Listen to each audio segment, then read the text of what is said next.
How is it going, everybody? And welcome to Kamigawa. We are finally here. We are finally in long awaited set Kamigawa Neon Dynasty. And of course, of the first build, I asked my people in the Discord, what should we make first? And almost everybody said Ninjutsu, Ninjutsu, Ninjutsu, Ninjutsu. And here we have it. I have this deck already a little bit built on the paper.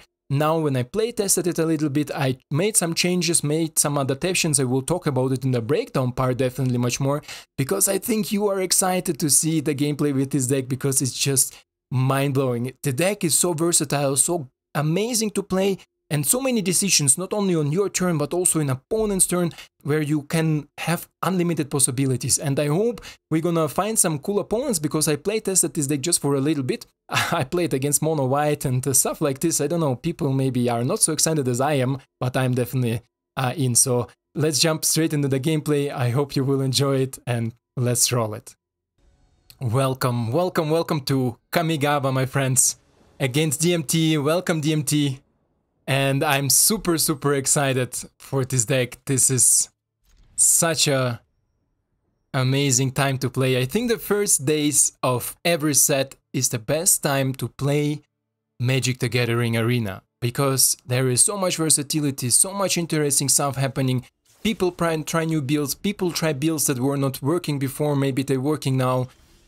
So this is just an amazing way to play Magic, and this is why I love it so much. Yeah, our opponent looks like mono white. Let's see if he really plays mono white. Friend, please. We have double blue. So theoretically,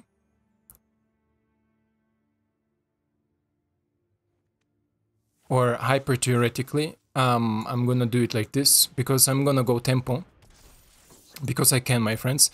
And the new legendary lands come untapped. Just if somebody wondered, you have an extra thing that you can go in untapped. Let's cycle cards. Let's see what we're gonna get. Tiefling, okay, Duelist can go. Tiefling is good, because if opponent plays some enchantment shenanigans, bam! This is why I have him in the deck.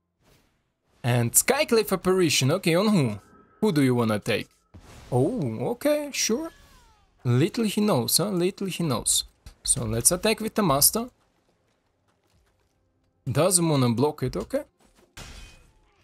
Then we're gonna pass. And now if your Brutal Qatar comes in, he cannot exile the silver. Silver master cannot be exiled.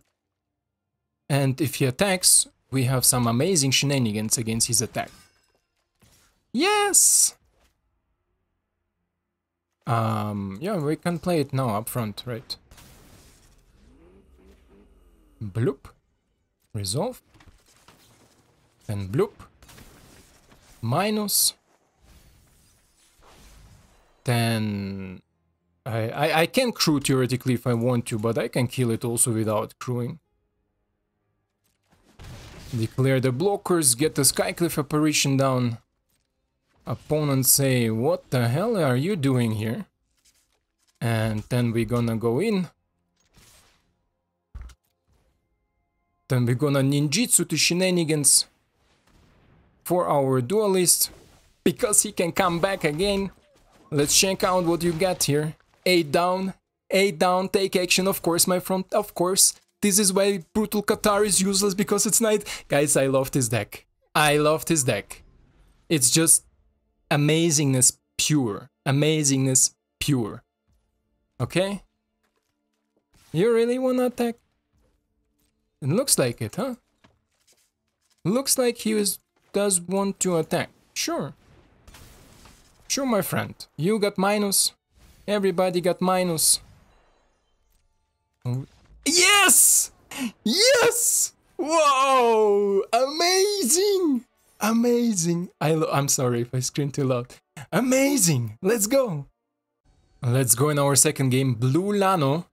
And I'm so excited, guys. I'm super excited. And what I love about this deck, and I'm not gonna lie, is how complex it can get. Even if it looks like a more aggressive type of deck, it can be super complex. Like super complex. Because, okay. Because not only you have so much decision to make in your turn, but also you have a lot of decision to make in opponent's turn, because we have so many flash stuff that can come in, come out, do whatever we need to do. And this is just amazingness. And this is a pretty strong draw here, I would say. I of course want to remove him first. Theoretically we could also go with Horobi, but I wanted to draw a card, and I think this is not what I was looking for. Yeah, let's discard it. Don't need it, I don't need it. Okay. Oh, he let it turn to night. This is actually really strong. Let's draw the card first. Oh, ninja comes now. And we play the Horobi, and I'm gonna show you the power of Horobi, because there is some amazing synergy. There is some amazing synergy that I shortly mentioned in the intro, because I wanted to make the intro a little bit shorter. Who doesn't know? Oh, this is a good top deck. Good play here. Who doesn't know? When you return the enchantment creature spirit back with ninjutsu, you return the enchantment actually back, so you can start it all over again.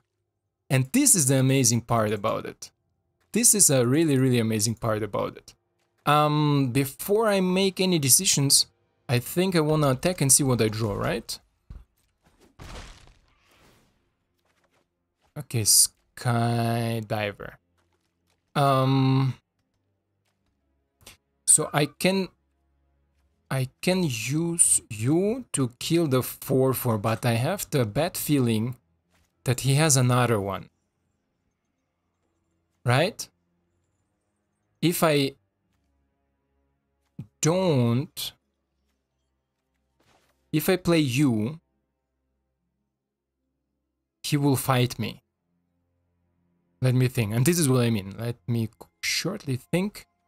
And you take over... I already forgot how it works. Gain control of target artifact with mana value X or less if the artifact is an equipment attached. So we can take over Jessica if he plays next turn Jessica. So maybe I want him to play next turn Jessica. Let's see if he has another one. And we play you as a tap land. Oh, this is nice, bro. This is nice. Good game, definitely good game. Yeah, this is a really strong. I mean, mono green, right? Mono green. What do you want to do? This deck is not made to beat the top tier decks, but let's check another one out. Yeah, there we are with our third game, Pedri Tobsn. Please don't play top tier decks here anymore. Forever. Just forever, don't stop playing them. Mauling is our only removal. Sure, I wanna try and keep it. Let's see what we are up against. The opponent plays some... Okay, opponent looks like a really slow opponent. So maybe we should play this one tapped out. I think we should do that. Okay, life gain. You will gain some life with my rabbits here. Go rats. Oh, rabbits. Rats. They look like rabbits. Okay, here they look like rats, but here they look like rabbits, man. I don't know, maybe call me crazy. He gets life. Oh, Yasharn. Oh, okay, nice. I mean, I cannot sacrifice or pay life anyway. Do I have anything that sacrifices and pay life? I don't think so. He is some sort of Celestial Landfall, huh? Celestial Landfall is definitely cool. Cool flex, bro. Get another one. Yep. Next. Play you. And... next. I can kill Yasharn if I want to. But just if I want to. I think I want to, right? Because if you start popping all these things, I mean, otherwise they are also Rouges, right? So, and again, this is where all the decisions come down. I can play Sorin. I mean, I will play Sorin now. I didn't thought that he will attack with the Innkeeper. I could play Soaring, block the Yasharn, and use my You Already Dead on him to kill it. And end the turn. Give me everything you got, bro. And now we are gonna ninjutsu it, no? Let me think. Are we going to ninjutsu? Or are we gonna go in for one and take the treasure that he cannot sacrifice, by the way? Okay, let's go. Mill some cards. Oh. Sacrifice you. I wanna draw something. Another land. Okay, this is good. And should we ninjutsu him? No, right? No, no, no. We're gonna do some damage here, some damage there. And then we're gonna play the hover bike to tap out your Yasharn. Okay. Let's play the hover bike. Wow, wow. Wow, wow. Ouch. Ouch. Okay, and then we're gonna play you tapped or untapped. 1, 2, untapped. Then we're gonna play. Oh wait. You. We're gonna crew you with you. Then we're gonna attakuice. Mili mili.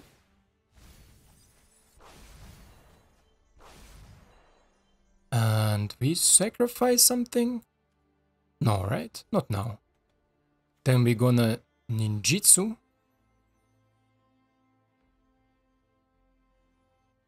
I mean, then next turn 4 or 5, yeah, ninjutsu.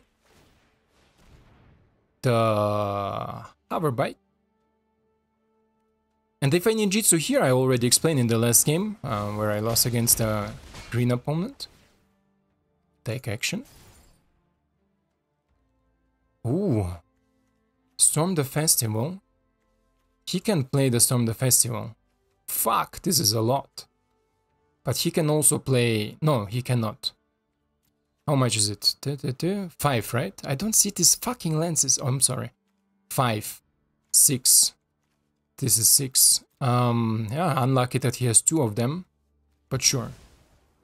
Its exile effect, this is also what's really cool on him. And I like this. I love... Not love, no, but I like it really much, this ninja. I think he will see a competitive play definitely in some decks. He is not only a 3/3 beater for 3 mana, he has also ninjutsu where you have the possibilities to exile something if you want to. You don't need to, right? Oh, senor. Senor, this is not enough. This is not enough. Ah, yay. This is not enough.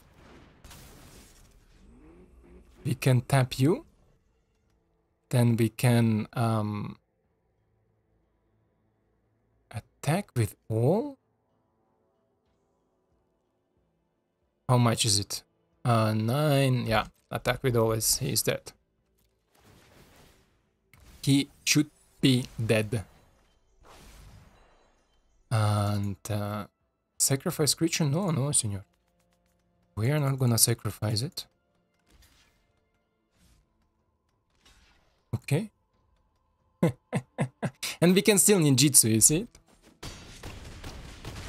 Bam, bam, bam, bam! Prito BCN. Thank you for the game, Celestia build. I would love to see if you have some new cards, but looks like not. And guys, for you, let's go to breakdown. Super happy with this deck, and I'm gonna tell you more in the breakdown about the synergies and about the things that I figured out just in this short time, and how you could maybe make it a little bit more competitive. But let's get straight to it. And here we are, my friends, in the first breakdown of Kamigawa. And up front, I'm really happy with this build, really happy also with the tools that we have available against creature matchups, but also a lot of this flash things that we can use not only against creature but also against control. And yeah, I think you can make this deck also really not to say really competitive, but I think there are definitely some room to experiment with it. I'm happy with this artifact, with this Saga, but I think it plays a bigger role in some other builds, not only in Rouges, that theoretically give us on turn 4, let's say opponent don't attack, but usually they attack always. So on turn 5, with a little bit of luck, this is 2 1/1s or 2 2/2s or 2 3/1s, as you saw it now in the last game. This is the main reason I choose it, because the reds are also Rouges, and the Rouges has some functions with our master, but also with the Soaring Thought-Thief. You are already dead.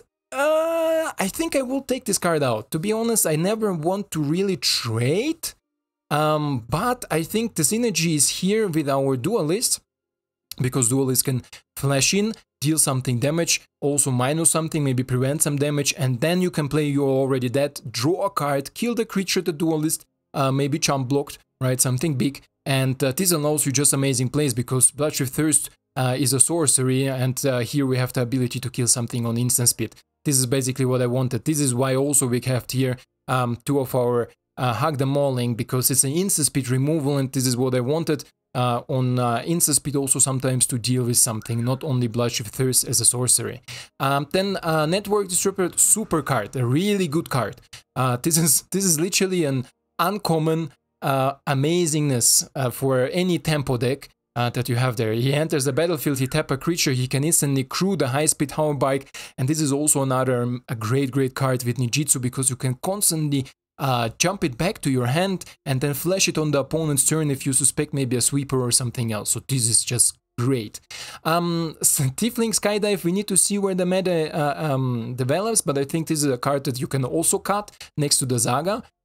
Because if the meta develops that we play a lot of artifacts, creatures or anything like this, he says if it was kicked, and you can kick it for X and it cannot be 0, so you can kick it, let's say, for 2, so it equals 4 mana, right? And 4 mana is easy reachable.